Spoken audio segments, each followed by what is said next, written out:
RTS Info, Brigitte Rourty. Un établissement de santé sur 4 dans le monde est dépourvu de services d'approvisionnement en eau. Cela expose le personnel de santé et les patients à un risque plus élevé d'infection au Covid-19, alerte l'OMS aujourd'hui.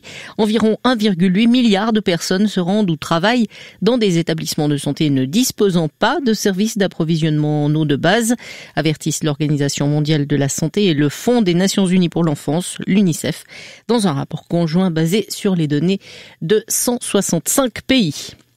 L'Allemagne va entrer dans un confinement partiel mercredi pour plus de 3 semaines. Les commerces non essentiels et les écoles seront fermés pour tenter d'infléchir la croissance exponentielle des infections avant les fêtes de fin d'année. À l'issue d'un tour de table avec les dirigeants des 16 États régionaux, la chancelière Angela Merkel a annoncé hier une batterie de nouvelles restrictions qui resteront en vigueur jusqu'au 10 janvier. En France, plusieurs fêtes clandestines réunissant jusqu'à 500 convives ont été repérées par les autorités ce week-end à Marseille, Strasbourg et Nantes. A-t-on appris de sources policières, une fête avec 500 personnes a été évacuée dans la nuit de samedi à hier dans la cité phocéenne dans le cadre d'une patrouille Covid et une enquête ouverte après la découverte de stupéfiants sur les lieux. Il s'agirait de la plus importante soirée ainsi repérée dans le pays depuis le début de la crise du coronavirus.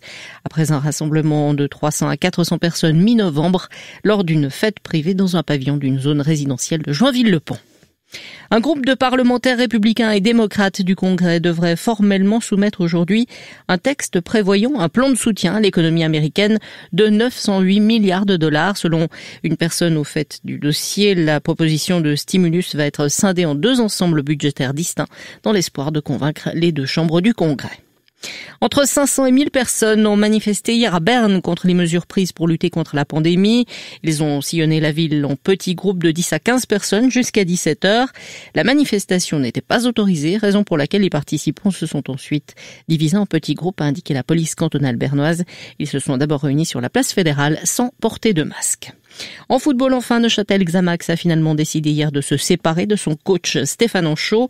Le Fribourgeois est remplacé par Martin Rueda jusqu'à Noël, précise le communiqué du club, qui végète à l'avant-dernier rang de la Challenge League après avoir concédé 7 défaites consécutives. Et Lucien Favre n'est plus l'entraîneur du Borussia Dortmund. Au lendemain de la lourde défaite du club allemand à domicile face à Stuttgart 5-1, le club a officialisé hier le départ du coach suisse. Le soleil jouera à cache-cache entre grisaille matinale et passage nuageux. Aujourd'hui, il fera doux en montagne, 4 degrés à 2000 mètres, 5 à 8 en plaine. Au meilleur de la journée, selon l'ensoleillement, nouvelle perturbation ce soir avec des précipitations dans la nuit.